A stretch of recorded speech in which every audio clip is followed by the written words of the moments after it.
They seated me next to the bathroom at my parents' 40th anniversary party, right after my sister toasted real family and thanked everyone, except me. So I stood up, pulled out a folder, and read Dad's secret will in front of the entire room. Hi, I'm Lauren.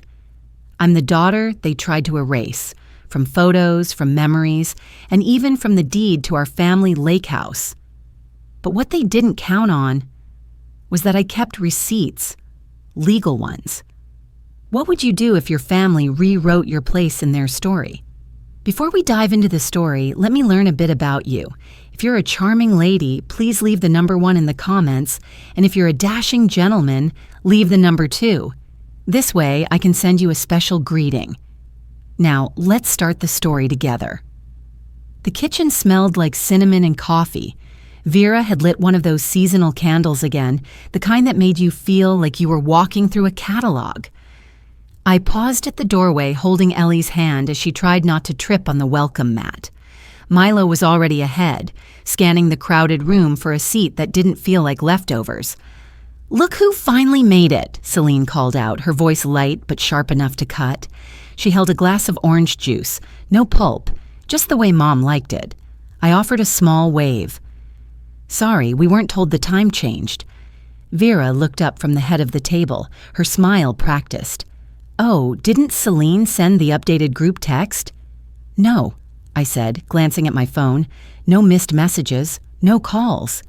"It must have slipped through," Celine said, returning to her croissant.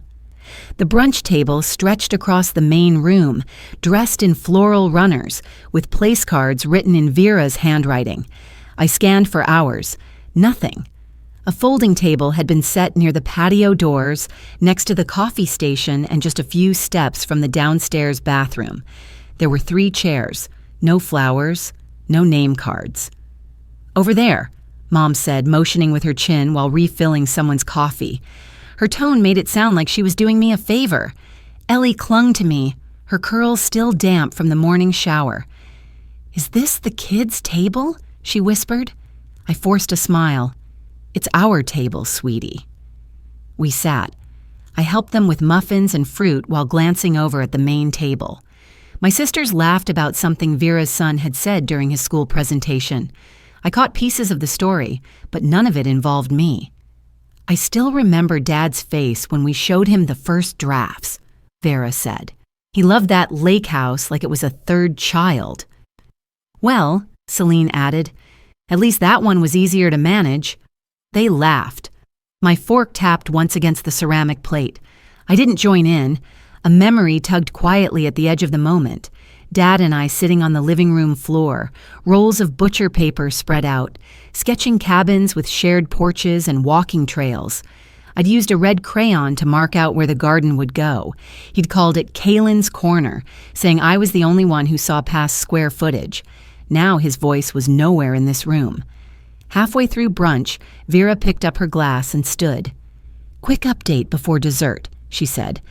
"We finalized the sale of the lake house last month. It went fast. Cash offer." There were a few gasps, some nods. Someone clapped. My stomach tightened. "That place was getting too much to maintain," she continued. "Better to let it go than let it rot."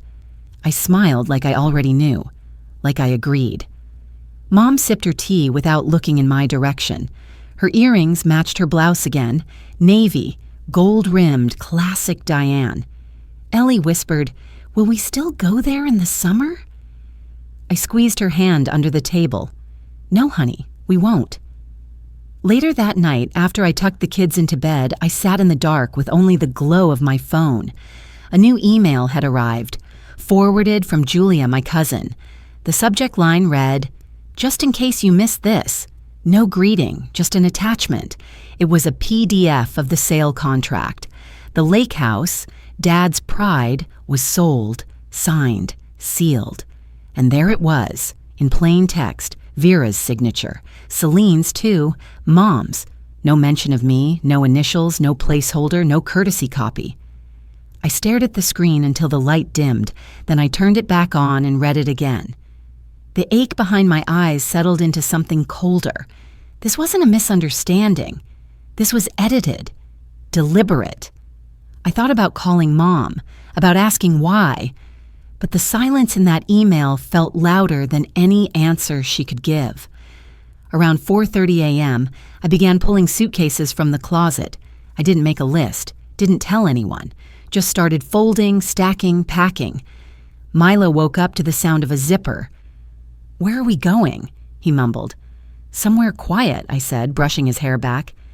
Ellie sat up in bed, rubbing her eyes. "Is it far?" "Far enough." I didn't have a plan, not really. Just a key Dad had given me once, pressed into my palm after we'd walked the property line together. He called it a fallback, something to keep for later. It was later now. I loaded the car before sunrise. The air still held a chill. I didn't leave a note, didn't lock the top drawer where I kept family photos. As we drove past Mom Street, I looked once at the house with the polished porch and the perfectly trimmed azaleas. I didn't slow down. I just kept going. Sometimes silence isn't the absence of noise. It's the proof no one ever planned to hear you in the first place. The front steps groaned as I stepped onto the porch, the boards beneath me sagging like they'd finally given up trying to hold anyone. Milo pushed the screen door open with his foot and made a face. "Mom," he said, dragging his duffel bag behind him. "This place smells like wet socks." Ellie stood close, clutching the stuffed rabbit she refused to let go. She looked up at the roof, then back at me. "Is it haunted?" she whispered. I smiled. "Only by stories." The door opened easier than I expected, though the air inside was thick with dust and the sharp scent of mildew. We entered slowly, like guests in someone else's forgotten life. A cobweb brushed against my arm. I didn't flinch. The place wasn't dangerous, just tired. The living room was dim, lit only by slats of light that cut through yellowed curtains. Water-stained wallpaper curled at the edges, and every step on the wooden floor echoed louder than it should have. Milo tossed his bag on what used to be a couch and turned to me. "Where's the TV?" "Not here," I said, crouching to help Ellie untie her sneakers. "But there's a lake and silence." He groaned, but not harshly. He was adjusting. We spent that first morning unpacking what little we had. I wiped down the kitchen counters while Ellie drew suns in the dust on the windows with her finger. Milo tried to rehang a curtain rod standing on a paint-chipped chair that wobbled every time he moved. It wasn't much, but it was ours. And we didn't owe anyone rent or silence. After lunch, while the kids napped under quilts that smelled faintly of cedar and thyme, I wandered back into the living room and stood in front of the old fireplace. The bricks were uneven, blackened by decades of soot. I knelt, wiping my hand along the edge. That's when I felt it, a shift beneath the ash, a slight metal clink. I leaned in, careful not to breathe too deeply, and reached behind the central stones. My fingers closed around a cool edge, something square. I tugged gently until it came loose. It was a rusted tin box, no bigger than a loaf of bread. Ash clung to the edges, and the top was dented slightly. I sat cross-legged on the floor, placing the box in front of me. It wasn't locked, just sealed by time. When I lifted the lid, a scent rose that stopped me. Lavender and something older, like pressed flowers. Inside were several envelopes, each marked in my grandmother's looping handwriting. The ink had smudged, but I could still read it. To Kaylin. For when you're ready. My hands trembled. I hadn't heard that name, my middle name, her name for me, in years. I pulled the first letter free. A small, dried violet was clipped to the corner. I remembered watching her press those flowers into books when I was a child. She once told me, "A flower lasts longer when it's loved quietly." The letter began with a birthday wish, my 25th. She talked about the lake house, how it was meant to be my place of peace. "If Diane rewrites the story," she wrote, "you must rewrite your place in it." I reread that line until it blurred. I opened the second letter more carefully. It was thicker. Inside, folded and yellowed, was a scanned page, a copy of my father's original will, not the one that was read after the funeral. This one was older, dated nearly a year before he passed. My breath caught. I, Richard Chen, it began, leave the lakefront property located at, to my daughter, Kaylin Lauren Chen, in full. There was no mention of Vera, no shared ownership, no conditions. I pressed my palm to the page as if that might anchor the moment. The house had been mine, not as a gift, but as recognition. And somehow, that truth had been buried. The floor creaked behind me. Ellie peeked into the room, her curls still rumpled from sleep. "Are you crying?" she asked. I wiped my face with the back of my hand. "No, baby, just reading." She padded in and sat beside me. "Is that from Grandma Marigold?" I nodded. "She left me some letters." "Why?" I folded the page gently, maybe because she knew I'd need them. Ellie reached into the box, but I stopped her gently. "Not yet," I said. She didn't argue. Instead, she picked up a pencil from the floor and began sketching more suns into the dust by the hearth. One of them had long rays that touched the edges of the bricks. That night, after the kids had gone to sleep, I returned to the box. I read 3 more letters, each one quiet and precise. She remembered birthdays, hinted at family tension, never accusing, only witnessing. Her words were a mirror I hadn't dared hold up to myself. At the bottom of the stack was one final envelope, unopened and thicker than the rest. I traced its edge with my finger. I didn't open it. Not yet. I slipped it beneath my pillow, the way I used to hide notes when I was a teenager. Secrets feel safest when they rest near dreams. Before I turned off the lamp, I opened the window. The lake was quiet, mist brushing the surface like a second skin. Somewhere out there, truth had waited, and now it had found its way home. The sun filtered through the blinds in slanted gold lines, casting broken light across the hallway. I'd opened the windows that morning to let in the breeze, but it only brought more dust to shift from one corner to another. The house creaked with the kind of quiet that doesn't settle. It lingers, waiting for something to move. I was looking for a screwdriver or maybe a working flashlight, something small. Instead, I found a box. It was tucked behind a stack of brittle magazines and an old roll of holiday wrapping paper in the hallway closet. I pulled it out gently. It was heavier than it looked. The cardboard softened at the edges from years of damp. Inside, a cracked picture frame, some curled papers, and a ceramic mug that had chipped down the middle. I lifted the photo first. It was our family. One of those posed lakeside shots, taken during the 4th of July, maybe 8 or 9 years ago. Mom in her blue cardigan, Vera holding a glass of wine, Celine angled just enough to make her smile look perfect. There was even the dog Bixby, tongue out and happy. But where I should have been, far left, standing with one arm around Dad's waist, was a gouge. Not a blur, not a faded spot, a purposeful scratch, deep and deliberate. My outline was faintly visible. The hand on Dad's shoulder still remained, but the face, gone. I didn't breathe for a moment. I just stared. That kind of erasure doesn't happen by accident. Someone took time to do that. They didn't just forget me. They carved me out of the memory like I'd never belonged. I sat down on the floor, frame still in hand, the edge of the photo biting into my palm. And then, like static from a broken speaker, I remembered the funeral. Vera leaning into someone, I didn't see who, and whispering, "She won't even notice." I noticed. I always noticed. In the backyard, Milo was chasing Ellie with a stick he claimed was magical. Their laughter carried through the screen door, grounding me. I slipped the photo back into the box, but not before grabbing a scrap of paper from a nearby drawer. I wrote a sentence, folded it once, slid it behind the frame. They told the world I was broken, so no one would ask who broke me. I placed the box back where I found it, not to hide it, but to mark it, like a gravestone nobody visited anymore. That afternoon, I heard the crunch of tires on gravel. I looked out the window and saw a pale blue pickup roll to a stop by the front gate.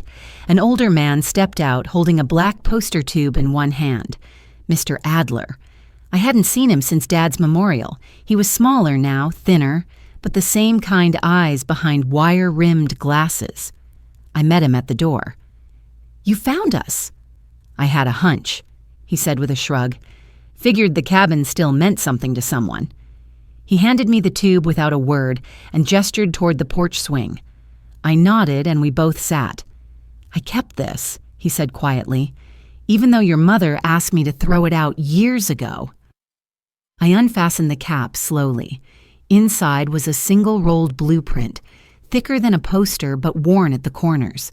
As I unrolled it across my lap, I saw the lines, the shapes, the cabin layouts, my handwriting in the margins, pencil notes, measurements, little arrows where I'd suggested skylights and shared porches, my initials in 3 corners. I swallowed hard. "This was supposed to be a retreat," I said, almost to myself. "For women starting over. Dad and I spent a whole summer dreaming it up." "I remember," Adler said. "He told me you saw what others couldn't. Said the design came from your heart, not just your hands." I nodded, not trusting myself to speak. "Mom once told me, helping broken people only keeps you broken." I'd never said it out loud, but that sentence had shaped more of my life than I cared to admit. Now, holding that blueprint, I realized something else. They didn't just rewrite the will. They repurposed my ideas, painted them in someone else's palette. "It's still yours," Adler said, "even if they tried to forget it." Before he left, he placed a calloused hand on my shoulder. "I'm sorry I didn't say something sooner." "You didn't bury it," I said. "That counts." As his truck disappeared down the road, I stood in the doorway a while longer, blueprint pressed to my chest. The sky had turned that warm honey gold, and the wind smelled like sage and warm dirt. I stepped back inside and leaned the blueprint gently against the bookshelf. Later that evening, just as the light dimmed to a soft orange, I found it.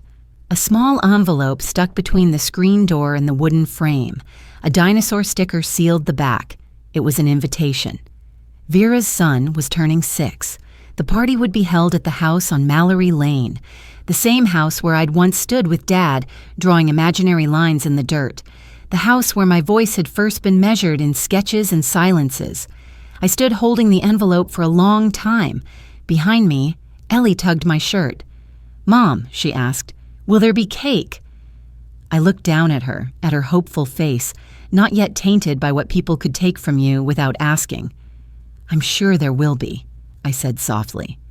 But I wasn't thinking about frosting. I was thinking about firewood and blueprints, about what gets handed down and what gets hidden, and whether, just maybe, the quietest rooms hold the sharpest truths. I arrived right on time, though it felt like I was already late. Vera's backyard looked like a magazine spread. White chairs in perfect rows, buffet tables under a canopy of string lights, and a 3-tiered cake standing like a centerpiece of good taste and careful planning. The jazz music hummed low from a Bluetooth speaker tucked behind a potted fern. Milo adjusted his shirt collar beside me. Ellie held tight to the gift box she'd decorated herself, a swirl of marker hearts and crooked bows. Vera spotted us almost immediately. Her smile stretched, tight and shiny like a balloon too close to bursting. "Lauren," she sang, stepping forward in heels too high for grass. "So glad you made it." "Wouldn't miss it," I said, my voice steady. She glanced at the gift. "Oh, that's cute. We've got a little table for things like that."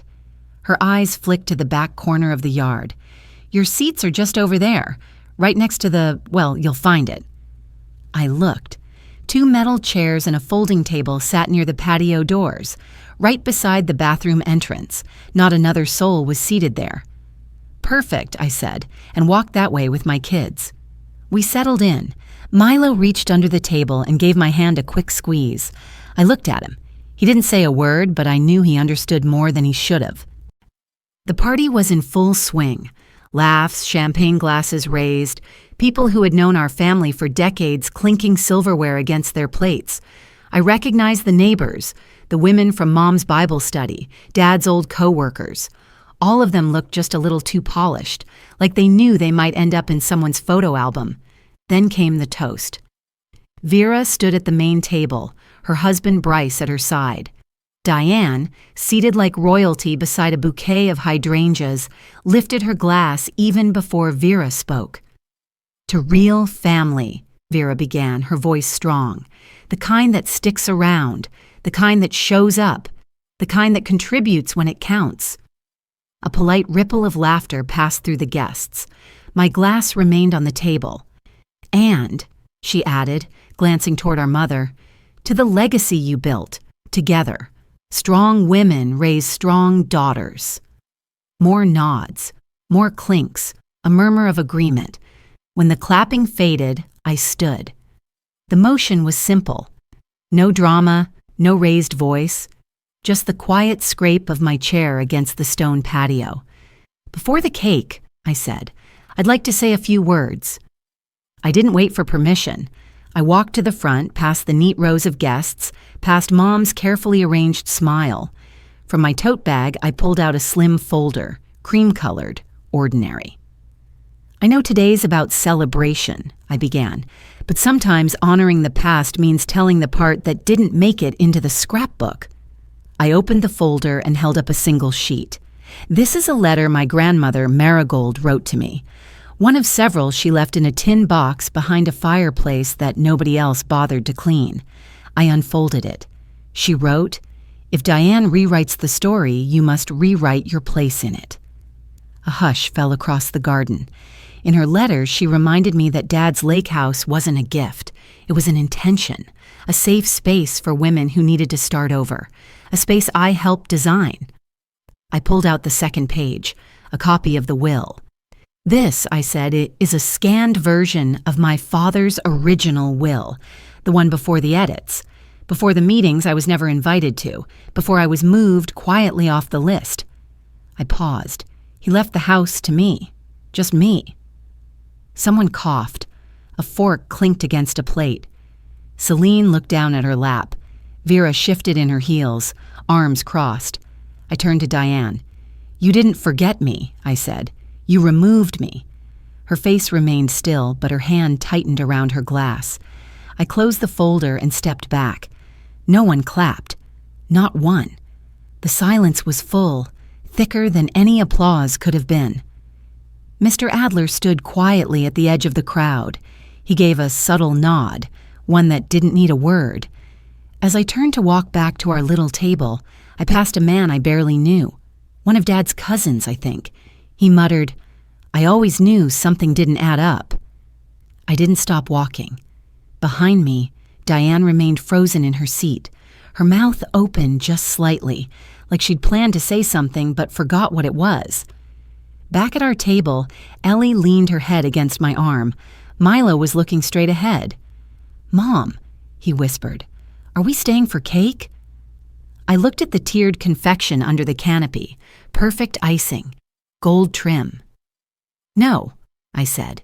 "We have something better at home." As we left the party, I didn't look back, but I knew, without turning, that everything behind me had just shifted. Not loudly, not with fanfare, but with truth. Firm, rooted, and impossible to decorate over. The courthouse smelled like old paper and polished stone.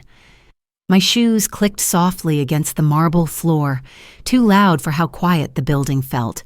I tugged at the sleeves of my dad's old navy blazer.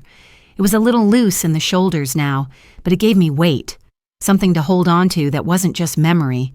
The fog outside still hadn't lifted. Inside the courtroom, people sat in tidy rows. Most were strangers, a few were not. Vera sat at the table to the left, perfectly still. Her makeup was flawless, too flawless. Bryce sat beside her, jaw set like he was preparing for a bar fight. Diane was behind them both, back straight, purse on her lap, eyes never leaving the floor. My lawyer, Marissa, smiled gently and whispered, "It's a quiet judge. Watch for the questions. They'll come fast if she doubts anything." I nodded. The judge entered. A woman in her 60s with short silver hair and a gavel she didn't need to raise to command the room. Her eyes scanned the benches like a librarian about to ask who dog-eared the pages. "Let's begin." Vera's attorney started with charm, as expected. He held up binders and called her a stabilizing force. He said, Miss Marchand invested in the property when others had walked away. She paid for new plumbing, a roof, taxes. She preserved what would have otherwise been lost.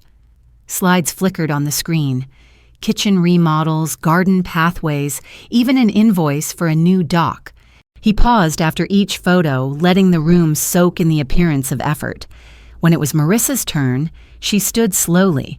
No objections to the improvements, she said. We're simply clarifying who had the legal right to approve them. She clicked a remote. A new screen appeared. Contractor invoices with my name, not Vera's.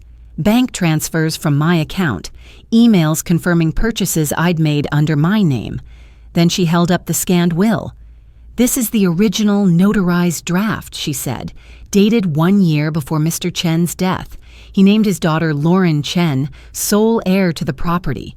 No co-ownership, no contingency. The final will presented posthumously without Lauren's review or signature acknowledgement was altered. The room grew still. Marissa turned to the judge. And we have a brief video for the court's review. The lights dimmed slightly as the screen played grainy footage. It was shaky, probably a porch camera or baby monitor. Vera stood at a kitchen island, clipboard in hand, laughing. She's too dumb to even check the records, she said, tossing her hair. By the time she notices, it'll be too late. In the background, Diane sipped from a mug. She didn't speak, but she nodded. A few gasps scattered from the audience. Then came Mrs. Langley. She walked slowly to the stand, her steps cautious but firm. Her voice cracked at first, but she straightened as she spoke.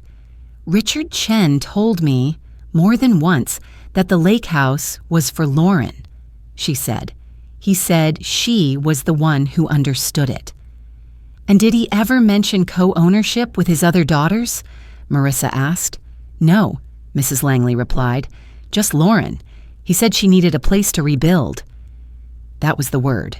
Rebuild. The judge looked down at her papers, then back at us. She didn't raise her voice. She didn't even blink. The court finds that the original will, though replaced, shows clear intent. In light of documented evidence, the altered filing appears misleading. She paused. Full property transfer to Lauren Chen. Public retraction of the sale claims. Damages awarded for defamation and fraudulent misrepresentation. Vera's jaw clenched. She didn't speak. She didn't cry. Bryce muttered something under his breath, and Diane gripped her purse tighter. I didn't smile. I just exhaled. Outside, the fog was lifting, slowly. I waited near the steps as people filed past in murmurs and glances. Milo and Ellie were at home, a neighbor watching them. I hadn't wanted them in that room. The doors creaked open again. Diane walked out alone. Her heels clicked until she stopped just short of me. I didn't mean, she began, her voice soft, like she'd forgotten how to be loud. I looked at her, really looked. You meant enough to matter, I said. That's what hurts. She blinked once. Then I turned and walked away. I didn't hear her footsteps behind me. That night, the house felt still in a different way. Not empty, just quiet. Milo was the one to ask. Does this mean we can stay for real now? He said, his voice low as I tucked him in. I brushed the hair from his forehead and nodded.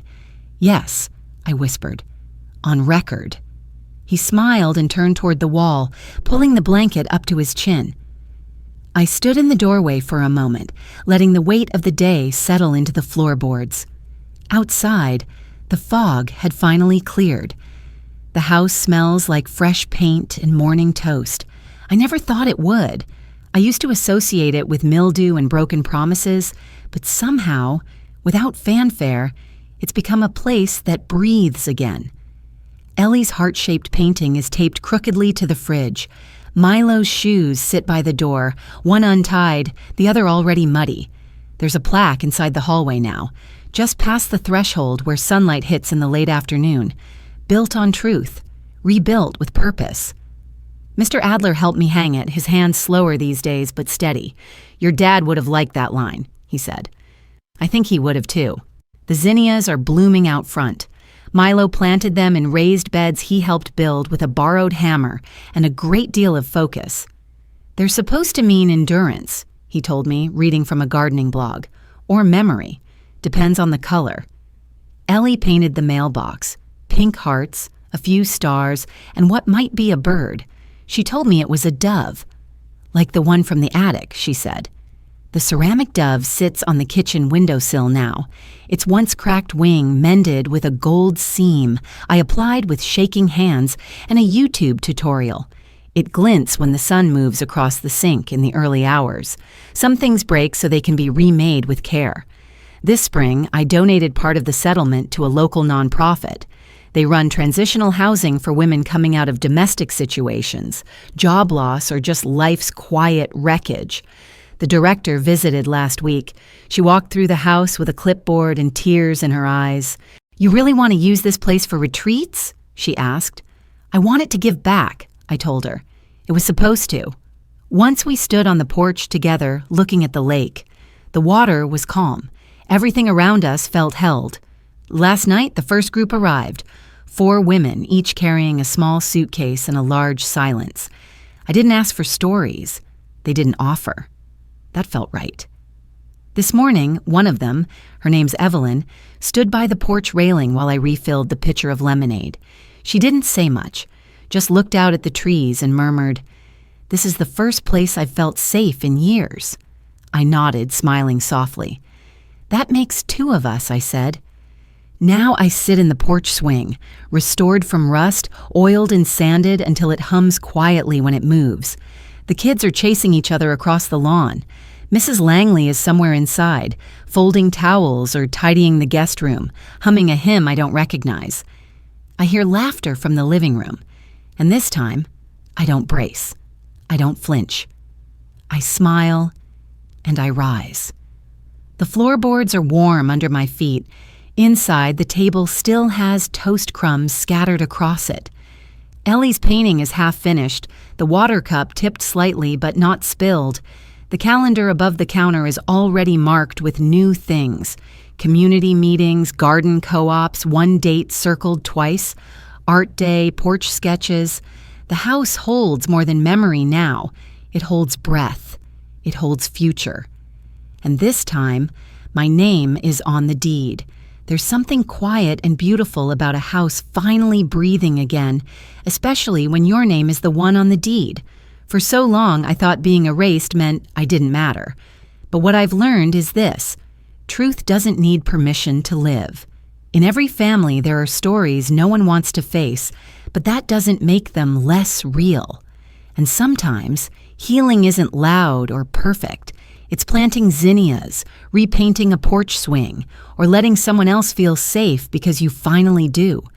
If this story reminded you of a time you had to reclaim your own place, or speak up when it was hard, I hope you'll share your thoughts. I'd love to know. What made you feel at home again?